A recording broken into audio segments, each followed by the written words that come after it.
Hello, everyone. Welcome back to another chapter of Our American Journey, the podcast series. And today we have a very special guest. We have Richa with us, who is the executive coach and founder of Pink Careers.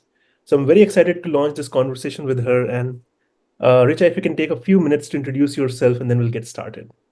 Absolutely, Praneeth. I am very excited to be here. Thank you for inviting me to speak to your audience. So, a little bit about me. So, as you said, I am the founder of Pink Careers. It's my social enterprise. I started it, I want to say, almost 5 years ago now. And my primary goal with Pink Careers is to support the advancement of women in leadership. The mission for the company is to close the gender gap in the C-suite. And I primarily work with women, high achieving, ambitious women, to help them level up in their careers. We run a career coaching company where we help support them in making their next move to high paying, high impact jobs. And then also I run leadership development programs for the government of Canada with other corporate clients. And we can get into it a little bit as we go along our conversation. But that's kind of what I do right now. I'm a corporate girl turned entrepreneur, and happy to go deeper into that journey too, and kind of what my background has been and what made me pivot into entrepreneurship and running this business. No, that's great. And I think you're the first entrepreneur on the podcast as well. So great to have you. And I think this session would definitely help a lot of us learn from you, right? Even though you do it only for women in tech and other fields, I think men will also learn from this podcast on how to advance their careers, right? So I I mean, every now and then I do have men that I work with, right? So it's just that a lot of my story resonate with so many like women who have been in so many ways also impacted by immigration too, right? But then that being said, a lot of guys, a lot of other people of color, other communities that are underserved, that are tagged marginalized, also go through some of the same challenges that I like to kind of speak about and like to help them through. So definitely. yeah. Definitely. And I think our goal would be definitely to explore Pink careers a little bit more detail as we go into the podcast. But I think I want to start a little bit from the beginning, right? So what led to, let's say, I know you're a graduate from IIT Delhi. So a lot of people would be interested in how that worked out. Like, were you looking for that from the very beginning of your, let's say, journey? You were focused on IIT, or how IIT happened? Let's start from there, and then we'll dive into other perspectives. I mean, amazing, amazing. Let's like go back, what, 35 years ago, 30 years ago? I'm aging myself here. But I come from a typical Indian family where the only two paths forward is you be a doctor or you be an engineer, right? Correct. Like, so a lot of like folks in my family are doctors or engineers. My dad is a pediatrician. My brother is a surgeon. My sister-in-law is now a pediatric neurologist as well. So my brother chose the path of being the doctor or the surgeon, and my uncle is an engineer turned financial geek. He now serves for the University of Chicago, and I kind of followed in his footsteps and decided like engineering was for me. So again, as I said, like I come from that typical family where the two paths that are put in front of you is like you either be a doctor or you be an engineer.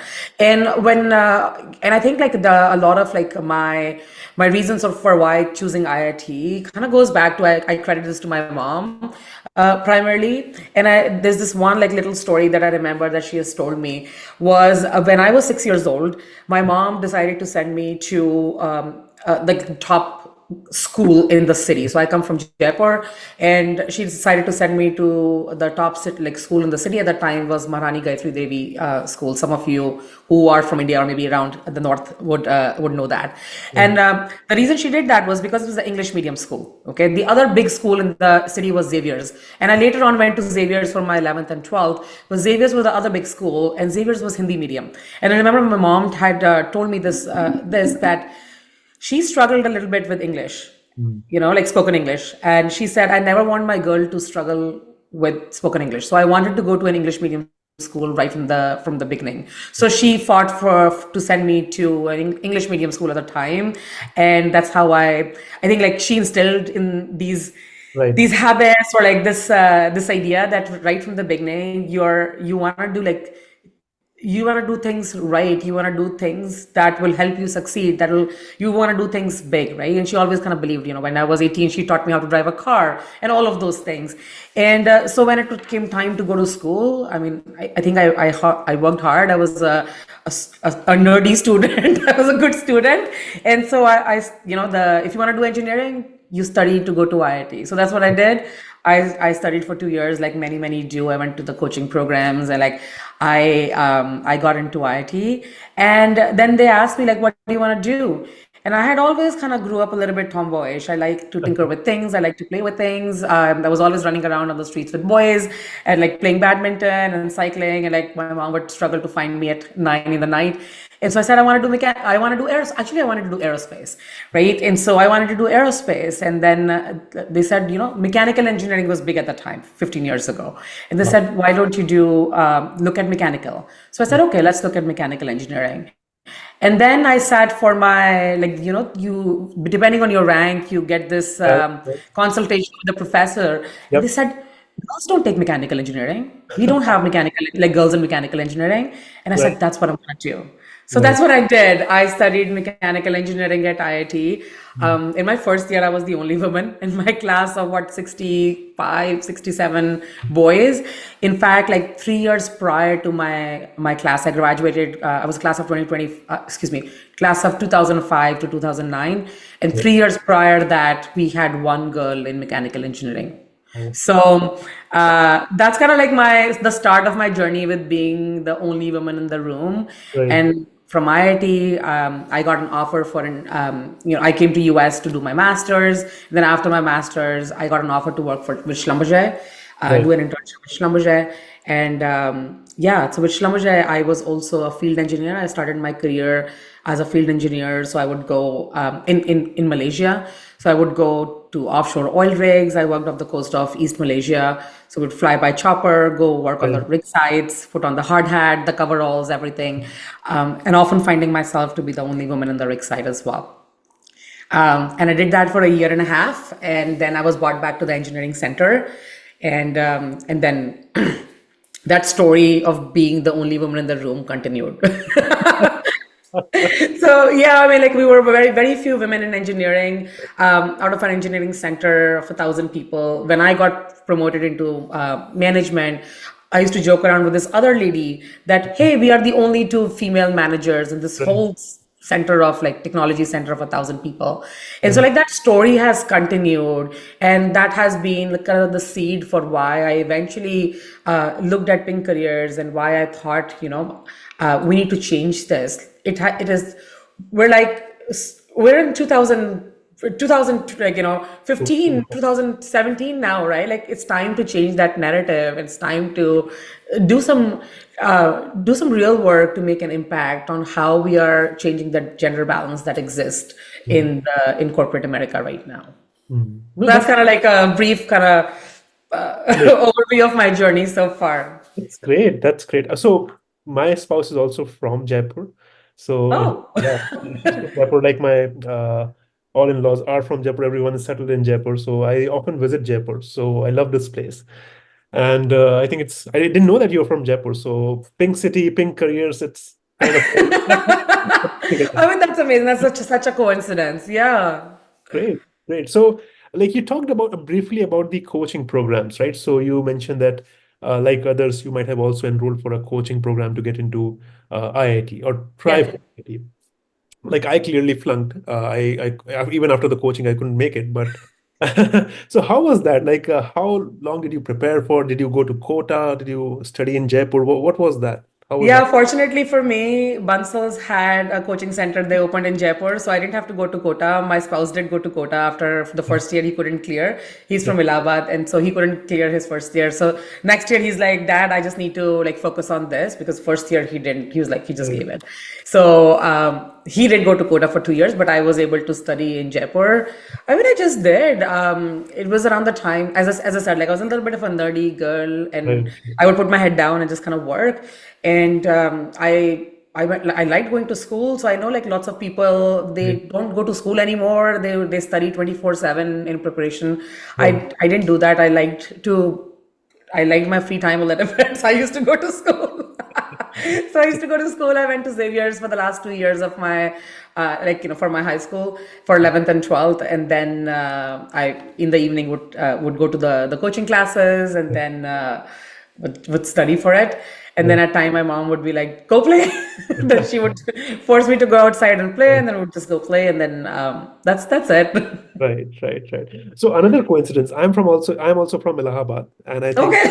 all people from Allahabad. But I hope people don't understand that they are just trying to make coincidence, but this is true. This is true. Seriously, like we promised we didn't know all of these coincidences before Of we course. started recording this. Right, right. So, like, you should ask your spouse that I studied in BHS, Boys High School. I'm sure he would know about it. So, you Okay, okay. should also have a conversation with your spouse sometime. Oh, absolutely, absolutely. You should like hit him up on LinkedIn. Definitely. So, like, where did you guys meet? Because we have kind of talked about it. So, you met in let's say your IIT, or were you like did you guys meet in US? Like, how was that? Yeah, we both went to IIT Delhi together. Oh, We were nice. both in the class of mechanical engineering. I mean, Oh, of course, we knew each other from the first year, uh, and but like first year, we didn't have like any romantic connection or anything, right? Like we were just kind of paired up. I remember we were paired up for this little, a little like entrepreneurship little course that we had. We were building together, and he tells me, I don't remember this a lot, but maybe it wasn't. But he tells me that I was very bossy. I would like instruct him like do this, do that. Uh, but it's in year three. It's in our year three where we started to feel like we maybe we go well together and right. maybe there's something here. So yeah, that's when we got together, and then we did 5 years of long distance before we finally got married because he joined Schlumberger right after graduation. He had an internship in his third year, and Okay. that converted into an offer for me. I had gone to do a study abroad in France, so I didn't make an internship. I later on interned at Honeywell, Right. but he decided to join Schlumberger. So he was a field engineer for a few years, working in East India, so like Assam and everywhere, and then Bombay High. And I decided I didn't get a job Right. out of IIT. I Yeah. mean, there's a whole story there if you want to get into it. I'm Yeah, happy definitely.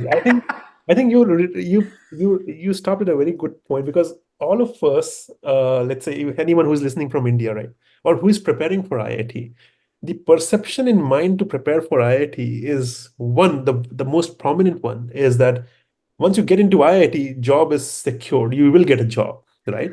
So how does that play out? Not for me. I mean, my journey, like as you will hear it, I have had like 20 downs and then one up, and then 20 downs and then one up. And so when we were graduating, it was the peak of the recession in 2008, 2009, right? 2009 is when we graduated.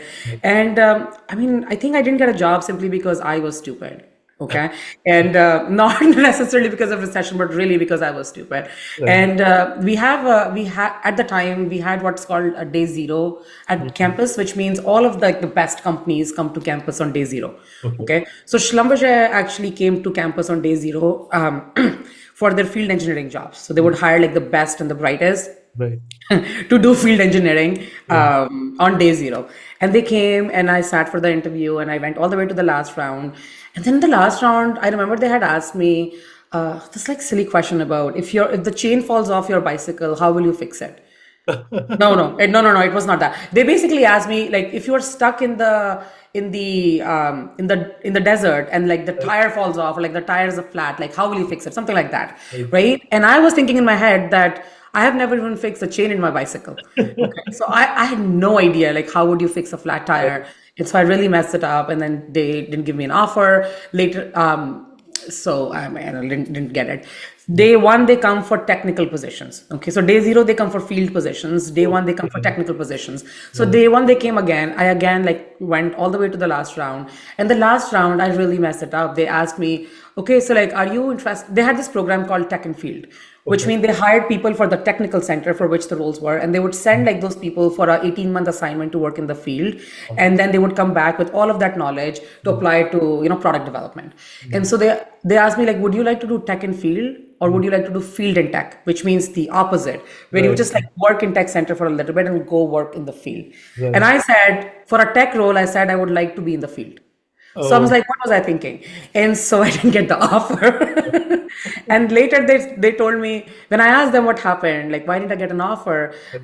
They told me that your tech, we asked day zero, and they said your tech skills are not strong. I was like, what the hell? And so eventually, like when I went for my master's, I applied for Schlumberger again. And right, this time I got an internship for tech. And then right. when they gave me an offer, I said, I want to work in the field. And they gave me an offer for tech and field. So I did all of that, but it's on the third try.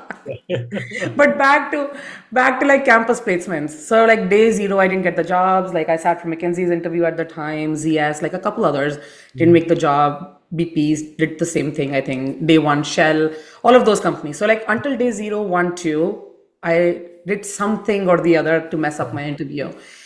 And mm, then from day three onwards, they kept telling me, "Oh, you're overqualified for the role." One company I remember told me, I think it was L&T at the mm. time, told me, "We like you, but I think you're gonna go run away, do your MBA. So we're not gonna make you an offer."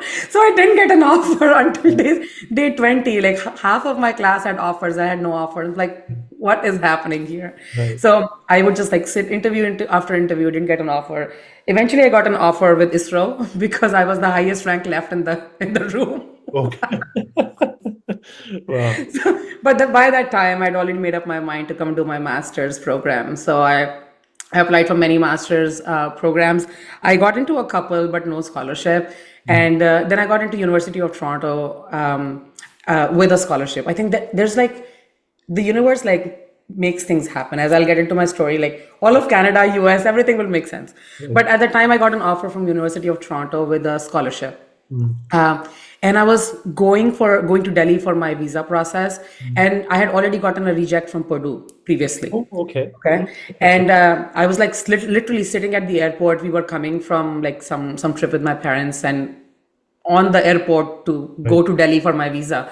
And I got an email back from Purdue saying that we would, you were on the wait list. We had rejected previously, but we would like to extend you an offer to come do your master's program with a TA, Wow. the Nice. teaching assistant. So like that reject also turned into like my story is filled with rejects turned into yeses. Right, right. So I got an offer. So I can offer to join Purdue. I consulted my family, and they just said it made sense to go to US. The market is bigger. All of the things they tell you. They never tell you about the struggles with immigration. But That's they so I said no to the offer at U Toronto, and I landed at Purdue, and right. that's where all the immigration mess starts. So I think that's another coincidence because I did my master's from Indiana University in collaboration with Purdue. So I was also in the Indiana state. I think you landed for West Lafayette. Uh, Yes, I was at West Lafayette. Yeah. right, right, right. So I think one thing that I could gauge, right, that sometimes rejections are important as well, right? So I think those rejections can help you maybe become more stronger at what you do, or maybe more, let's say, learn a new skill altogether, right? So keeping that in mind, you were facing rejections at IIT, and other people were, let's say, getting offers on day zero, day one, or whatever it is. What kept you going? Because a lot of people may be drowning, right? They will be like, oh, I'm the only one who's not getting an offer, and everyone else in the class has got one.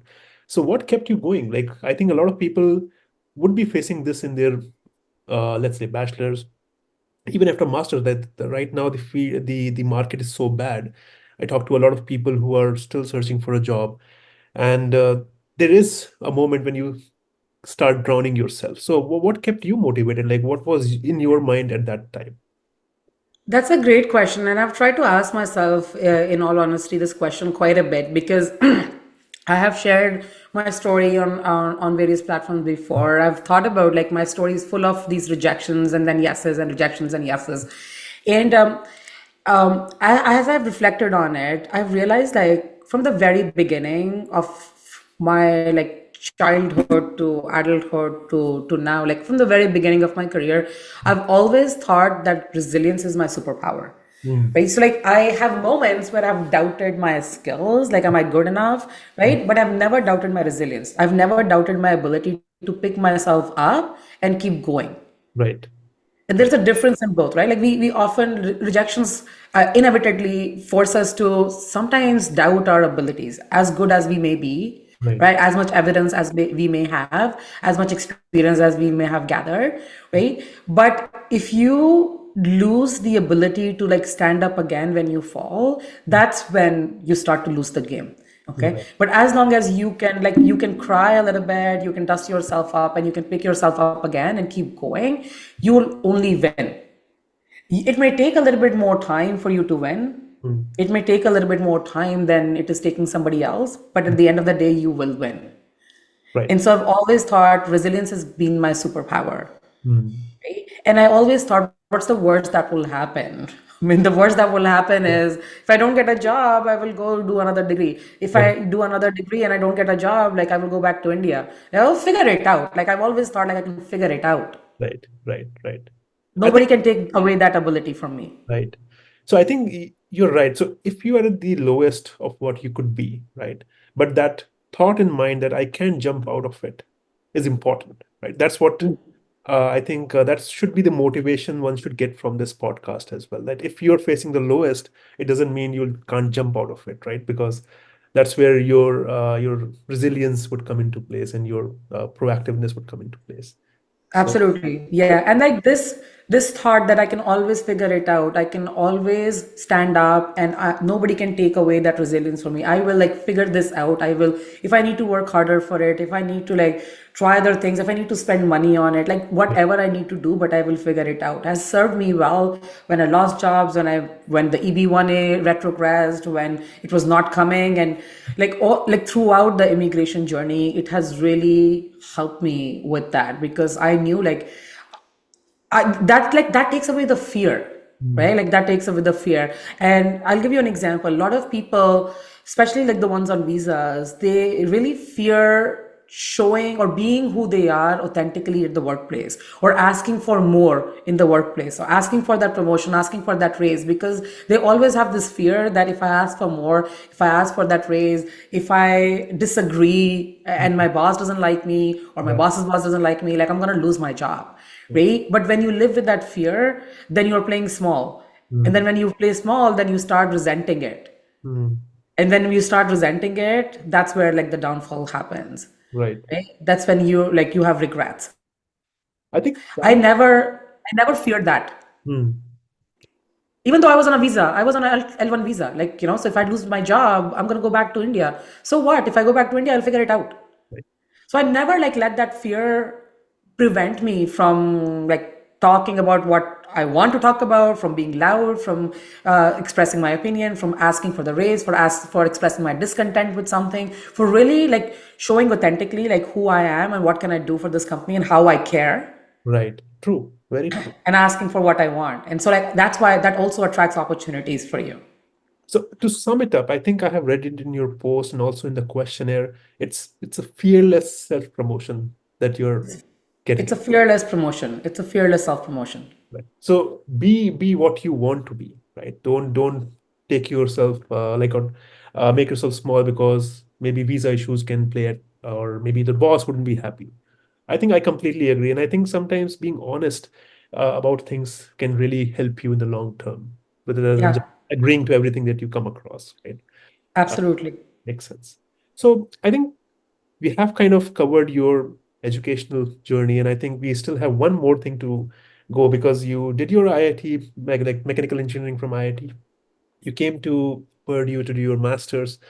What was it in? Like again, mechanical engineering. What was the niche that you were studying in master's?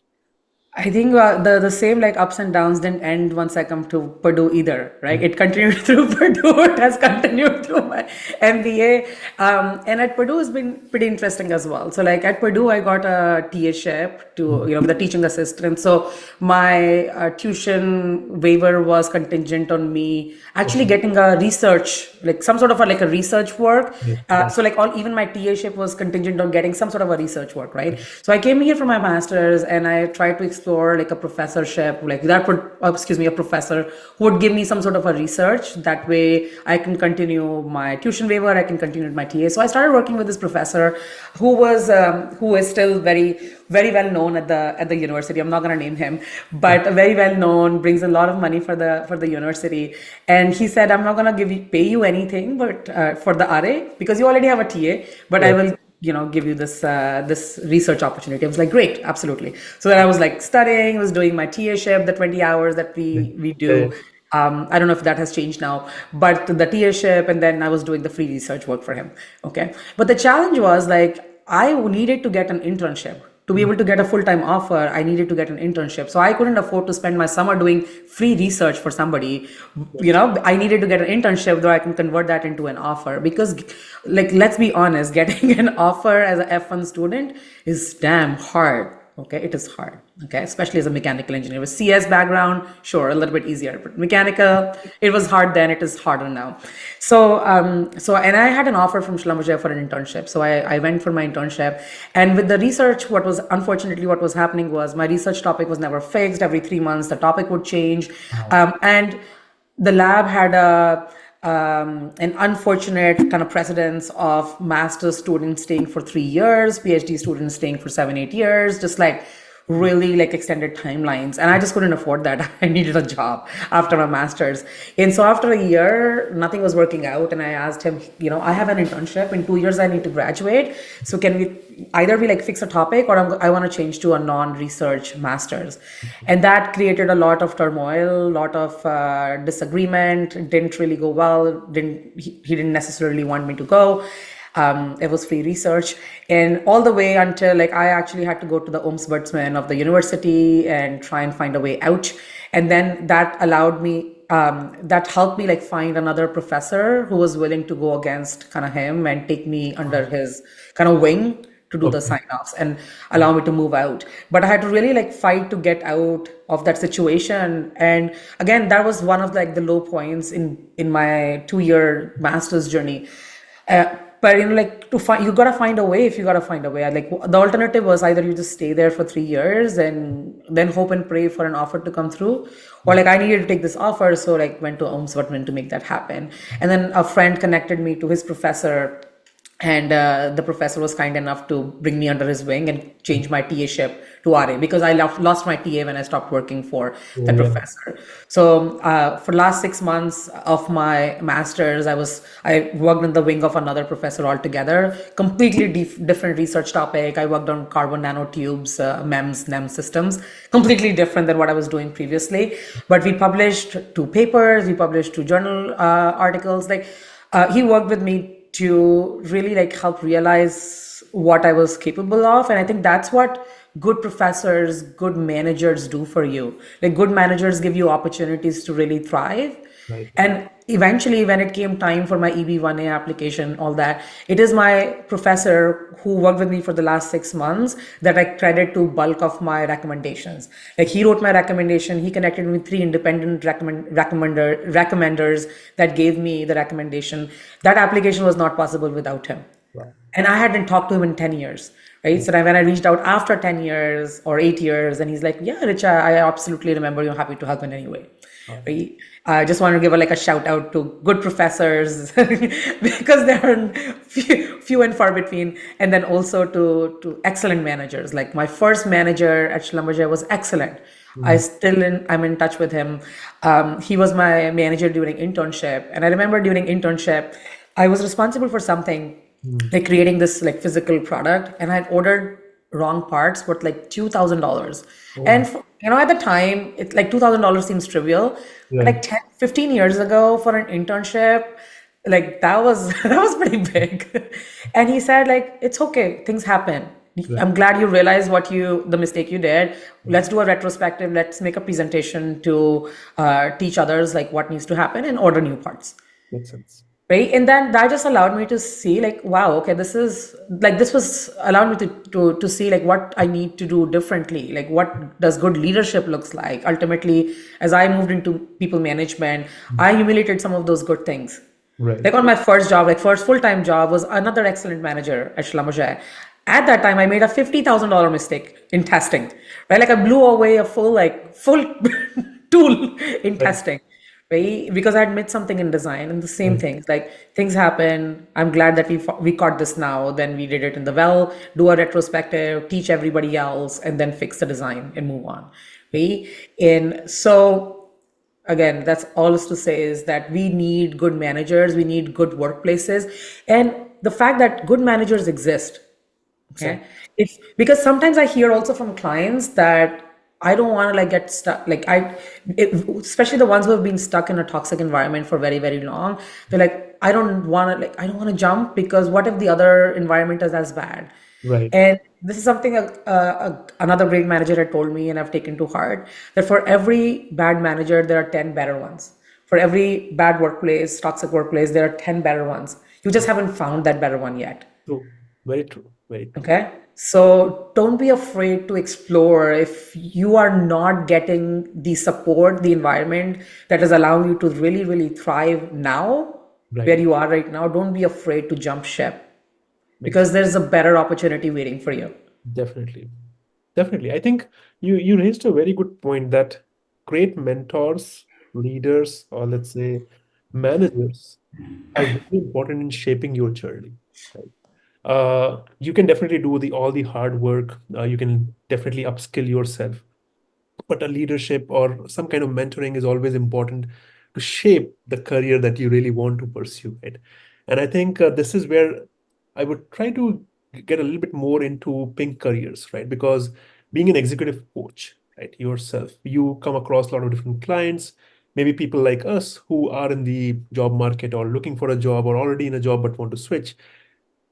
What kind of, let's say, questions you generally face? Let's start from there. And because I also want to touch upon your journey into going into Canada, coming back onto EB1 in US, so we want to also touch on that. But generally starting with you founding the company and having clients, what are the most difficult questions you have faced till now? Let's start with that.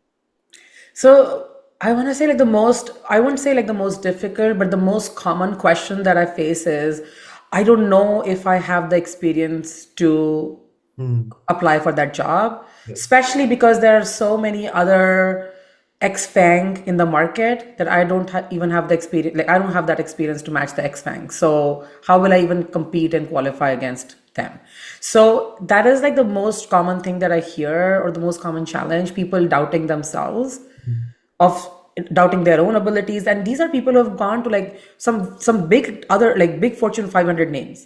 Right. Like the other day I was talking to somebody from who's gone to IBM, like she has IBM logo on the past, there's like some other like big logos like that, and she was questioning, but I don't have FANG experience, and there's so many other like people from FANG experience, like Right. how will I qualify? I don't think my technical skills are strong enough, and so on. So they're almost like reaching low, Hmm. and then they fall into the same cycle when they reach low. When they reach low, even if they get it, like that low position, first you will, if you reach low, you will struggle to get even the lower positions. Hmm. Okay.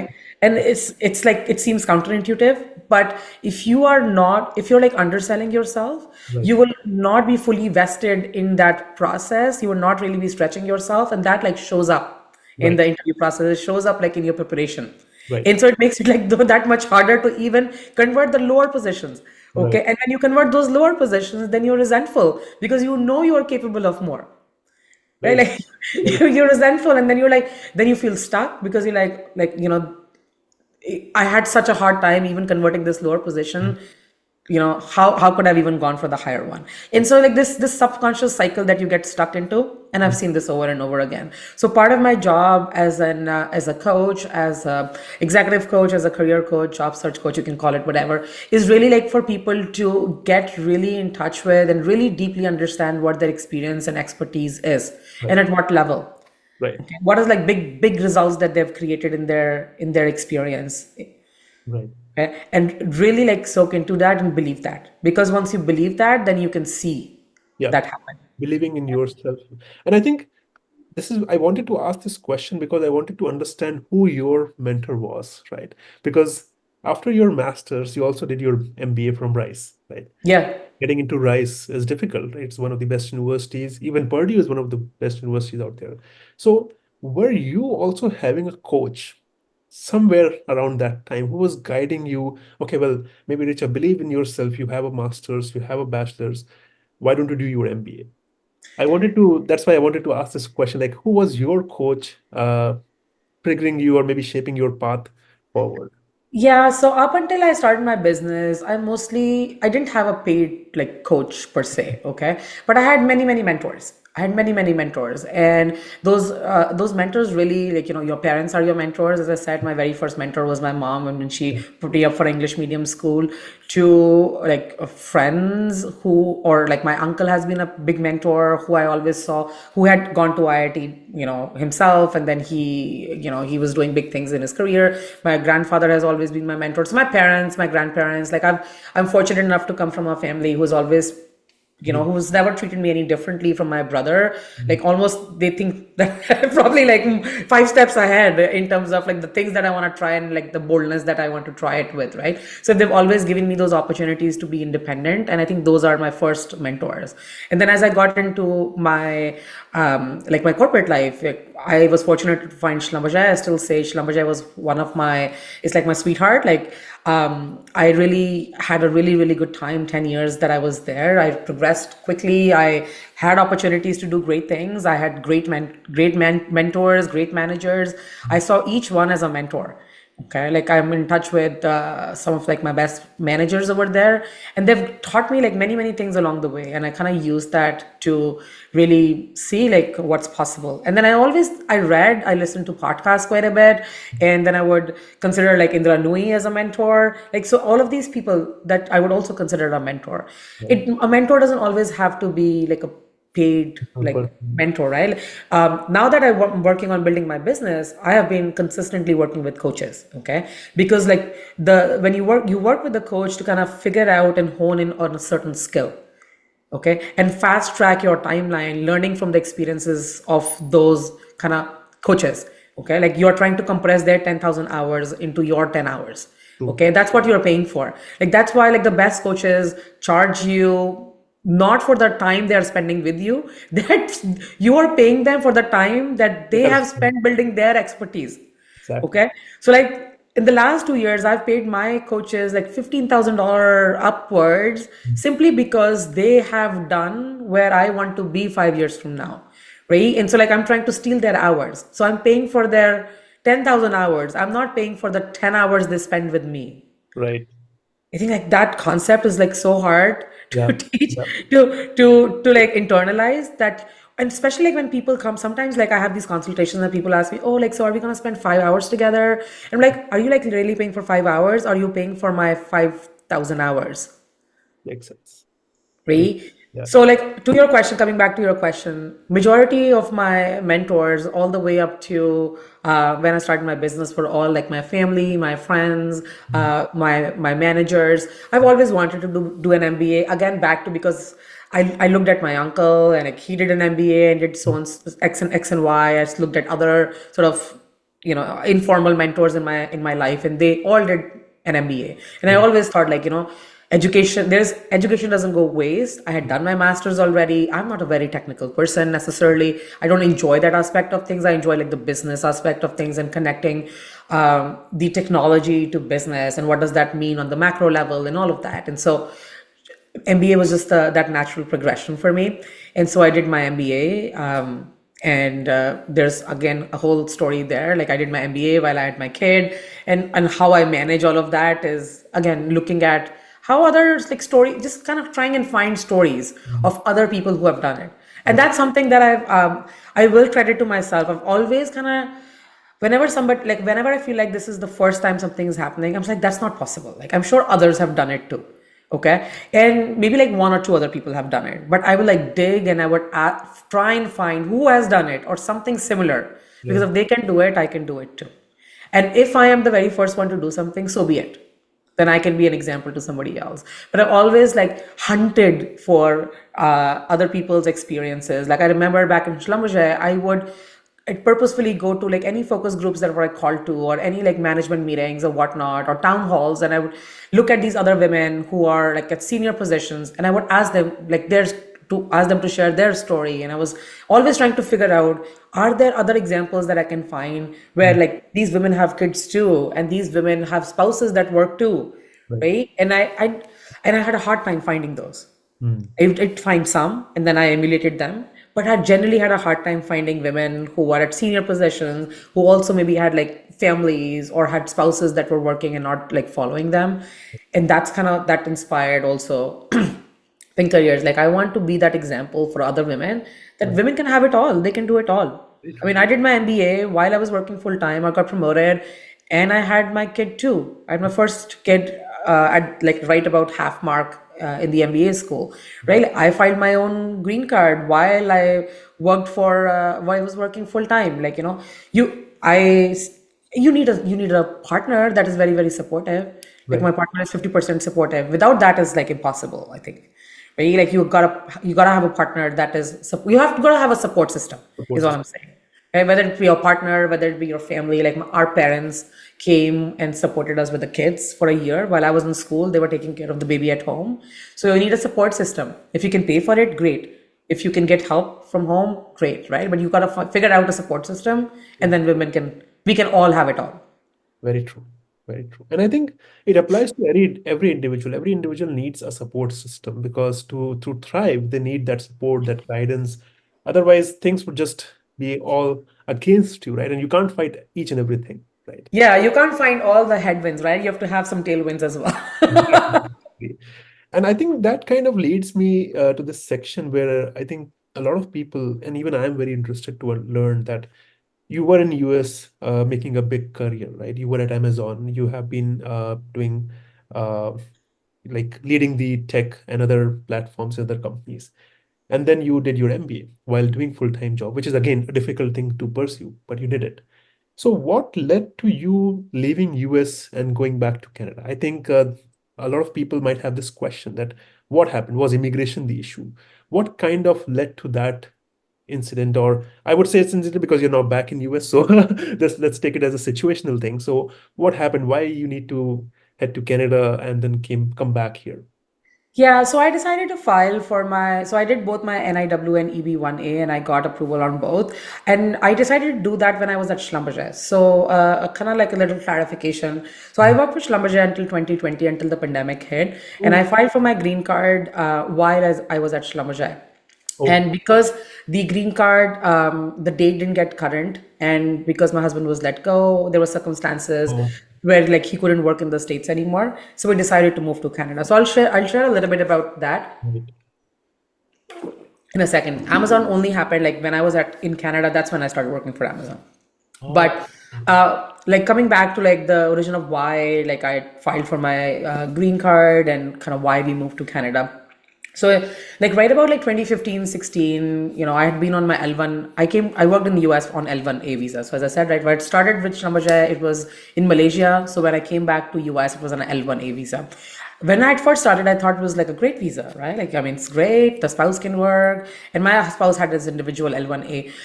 But very quickly, I realized it's kind of like bonded labor. Mhm. Okay. Because on H1, at least you can change employers. On L1, you cannot. Okay. On L1, your visa is absolutely tied to your company. So Oh, if you lose your job, essentially you lose your status. You have no way to move to another employer, unlike H1. Okay. And by the time I had this realization, it was very late. mhm. And because I was on L1A, I think I had this kind of realization maybe like 14, 15 around that time. I didn't have enough time to kind of move on to a H1. There wasn't enough time to kind of convert that into an H1 or even like convince my employer. And at the time, the company didn't do a lot of green card applications, unlike tech, where the tech companies usually do file the I-140s for pretty much all of their employees. My company didn't because their value prop was that we move our people around the world so they gain that international experience, and so we're not going to do your green card. And I tried very many times to the company, didn't happen. But at the end of the day, the incident that actually like triggered me to finally take the plunge and do the file the green card myself was a close friend of mine. He was once like his visa was coming almost coming to an end. He was asked to move to India on a role that he didn't necessarily, he wouldn't have asked for him himself, Mhm. right? I think eventually he's doing pretty well, but at the time, like he wouldn't have necessarily asked for that move or that role for himself. And I'm like, I don't ever want to be in a situation where I'm asked to move to somewhere on like company's terms. Like that is just not acceptable to me. So, and I had a friend of mine had always been like pushing me, Richa, why aren't you doing your green card? This, that. So I started looking into it, and then I talked to the lawyers. And a couple lawyers like looked at my profile and they said like you have nothing in your profile to qualify for a EB1A. I mean, I have a master's degree. I had like 3 or 4 papers, three papers, maybe 2 journal papers. I had written a book chapter, but that's pretty much about it, right? And but there was this one lawyer that I found. They said we can do your NIW. You should get your NIW. Like we can figure out how to make your profile for NIW. But EB1A, you have a very slim chance. Okay, we can file it, but you have like pretty much a 1% chance. And the fees was like reasonable. It wasn't like off the top. And I was like, this is like a matter of not life and death, but like really like a matter of utmost importance for my family, whether we want to stay in North America or not. It's like a life-changing decision. It's worth spending 5 grand to figure this out and give it a shot. And I told them like, you just tell me what needs to happen and what I need to do. How do we make your profile strong? And I will do it. Okay. So then simultaneously we started preparing for a NIW, EB1A, about like 2017 timeframe, I want to say. And around that time, kind of, I was just wrapping up my 2016 timeframe. So like halfway through my MBA, like I had a little kiddo and all of that. But I said, you just let me know what needs to happen and we'll do it. Okay. And so, yeah, I started building up my profile then from 2016. And then 2017, we filed our NIW. I got recommendation letters around the same time for both. So that made the process a bit easier. And then when I got my approval in NIW, then I built up my profile for another 6 months. And then we filed for EB1A. And then within 8 or 9 months, I got my EB1A approval. No RFE, just got my approval. But unfortunately, the priority date for EB1A for Indians retrogressed in 2018 and didn't get current until 2020. And 2020 is when pandemic hit. My husband lost his jobs, which meant he couldn't work on for any company in the US. And I was not going to have a spouse that sits at home. Like, he wouldn't have liked it, right? And the company offered me a position to go back to India.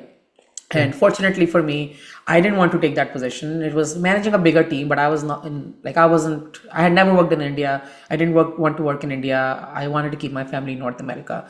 So in 2019, when the EB1 was still retrogressed, I like backups. Like I'm a risk averse girl. I like backups. So I'd filed for my Canadian PR as a backup because I have a lot of family in Canada. They'd been telling me like, you just file it. It's just a point system. So we did our TOEFL, or whatever else is needed for the English test, and we filed it, and we got invitation to apply, and then we filed it, and then literally 2 weeks before everything shut down, we did our landing in Canada. It was on like 28th of February, and then 10th of March, everything is shut down. Yeah. Right. So because we had done our landing, borders were open to us because everybody else, the borders were shut. So,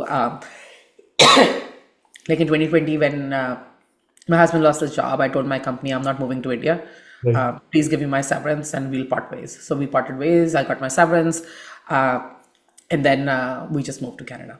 Yeah. And then that started Pink Careers, or you already started Pink Careers before? So before that, it was just an idea that I had. I couldn't really do anything, right? Like, and that is one of the other challenges I hear often from my clients. Yeah. They want to do something of their own. Maybe they want to do a side hustle. They want to do some sort of a business to supplement their income, or maybe they want to like do something big, but visa restrictions, you can't really like start your own company or anything. So I was just kind of building the brand while I was in the US. But when I moved to Canada is when I actually started looking at it seriously. And you also found a job in Canada, and that's why one of the reasons to move to Canada, or do you want to take some water or something? Yeah, like a lot of like drain half the bottle. Yeah, we have been talking. Yeah. Yeah, like and I'm kind of like running a cold too. So no, actually, like so when we moved to Canada, I have my uncle who runs a company there. So he told me like, why don't you come work for my company a little bit, and then you could while you figure out what you want to do with Pink Careers. So I kind of started working with this company as a senior manager for corporate strategy. It's a small like a small business, and so I helped him set up like his corporate strategy, 5-year roadmap, growth roadmap. We did some like some consulting work essentially to figure out the company's North Star. We set up their performance systems. Like I set up the performance system. It's about 60 people strong company. And so we kind of like did that work. And while alongside, I was starting to build Pink Careers as well. So the original idea of Pink Careers was that we're going to do B2B programs, corporate programs, to support women's leadership programs and bespoke trainings and kind of like that. And we probably hit, I want to say, 50 doors in the first year. Okay, Right. all the way from like big companies like Shell to Exxon to even like Amazon, like all sorts of like big companies and small companies, and God knows everywhere. Okay, like first year our business made zero money. Hit knows every which way, and until the time I was getting to a point where I like this is not going to work, and there's no point doing this. And I was like, okay, I need to get a real job to sustain the family. And so I applied, and I started working for Amazon. For Amazon, I worked for in the recruiting programs. So I oversaw all of their internal recruiting. There's a whole Right. like 700 people strong recruiting function. So I oversaw the recruiting programs, kind of overall recruiting pipeline. So all the behind the scenes of how big companies actually do the recruiting process, like how they store people and their information in the ATS, and like how the systems work, and how do like recruiters pick up people, everything like from interviewing parts, like how offers are made, negotiations, all of that in the background, which was a great experience that we are now able to leverage for our clients now. But while I kind of worked at while I joined Amazon, I got introduced to somebody in the government through the company that I was working for, like the little company that I was working for. And they were like, what you're trying to do, there's a huge need for that in the government as well, because there's a lack of diversity and women Right. in the government.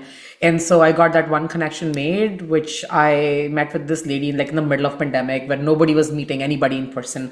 This one lady agreed to meet me in person. I was like, I will come and meet you wherever you are. You just like tell me. And I remember like I drove 45 minutes to her place to go meet her. And she loved the energy. She loved like the concept of the program. And then she made some introductions, and one introduction led to another. And that's how we did like a very first cohort leadership program for the government of Canada. And then that one cohort turned into another cohort, into five cohorts. Now we are like cohort number 12. So to date, for Pink Careers, one of our primary kind of product that we do, or primary sort of revenue source, is doing leadership programs for the government of Canada. We have since worked with like 200 plus women, supporting them in advancing in their careers. And it is the only women's leadership program that is run across the government of Canada, and everything came there just through like shameless self promotion. I would like literally like wave that one name that, oh, like we are working for with this department, and this CEO has sponsored our program, and like look at us, and that would get us more meetings. And then we would have three names to kind of like wave in the air, like we are working with this CEO and that CIO and that person. And then we'll use that and kind of and do a good job, right? Like I think doing a good job is table stakes. Right. Definitely. Definitely. But opportunities only come when you actually are doing shameless, fearless self promotion. Yeah, and networking. I think that networking helped you, right? The first. Yeah, networking, exactly. Networking and shameless self promotion. And literally, like, that's how it works in the job market as well. So, year and a half ago, I was like, okay, I want to serve the wider community, wider population too. So, that's when I started the second side of the business, where we do the executive coaching. And now we're primarily doing job search coaching for like the B2C, sort of like the general population, women. I don't do so much of leadership, like I don't do one-on-one coaching anymore. So we run like our cohort programs for job search or job seekers, especially women who are aspiring to land their like next 200 250K roles. So it's more like senior IC, manager, director level roles. We kind of support those women in helping make their next move. Wow. So to summarize, Pink Careers works with Government of Canada in cohort based programs, and then you have, I think you're also working with companies now, which where they introduce this program. So we primarily work with the government of Canada. We also run corporate programs, workshops. Like we are planning a workshop with like a Fortune 5 company right now as we are speaking. So like we do these corporate programs as well, corporate workshops and like bespoke programs and trainings. And then the second big part, so that's one part of the business, are trainings, corporate workshops, keynotes and such. And the second part of the business is really that executive coaching, where at least right now we are currently focusing on job search coaching for senior clients. And how big is Pink Careers, right? I think a lot of people who are listening to this podcast, they must have got an idea of how first of all, a great mentor you are. And your experience is so diversified that definitely it will help a lot of people who want to, let's say, involve with pink careers and become better at what they do, or as you say, the fearless self-promotion, getting that idea into their DNA, probably, right? So, Yeah. so how big is pink careers? What's next with pink careers? What's your vision with that? Let's get into this. Oh my God, I have so many like dreams for pink careers. It's still growing. It's still very lean and mean. It's still primarily like me running the show for now with the support of my wonderful VA.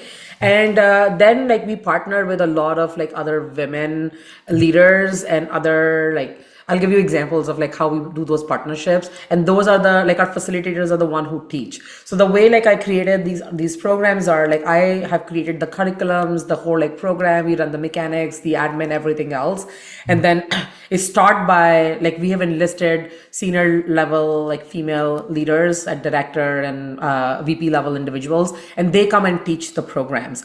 And so it's like we keep it very lean and mean that way. In our job search cohort as well, like I run sort of like the primary coaching for all of our clients, but then we get we have a technical partnership with a technical recruiter at Google right now who comes and does like couple of sessions for our people, like giving them the behind the scenes of so like recently he came and did a session of behind the scenes of how recruiters search for candidates on LinkedIn, right? And so like we would have these partnerships where they will come and teach. We had somebody else who works at Google right now to work through the Google process. I have somebody from Amazon who came and like talked about how the Amazon interview process works. I mean, I teach also how the Amazon interview process Right. works. I have a product manager who came and talked about how do you build your portfolio, how do you do like PRDs, like what can you do and like how can you go the extra mile to really set yourself apart, especially like in this crowded market, and especially if you don't have FANG experience, you have to do something different and over and above to set yourself as a differentiated candidate. So like I have all of these partnerships with like Fortune 5 hires, recruiters, and they're able to come and support our clients. And that's why we get results so quick. Mm. Like, I mean, that's why, I mean, as we are speaking, like many of my clients have interviews lined up. We have interviews lined up with Meta, Google, Amazon, and like on an average, we're turning around offers in less than 90 days. Like Wow. if you follow the process, if you take the coaching, do what we are telling you to do, you're gonna get an offer in 90 days. Mm. Okay.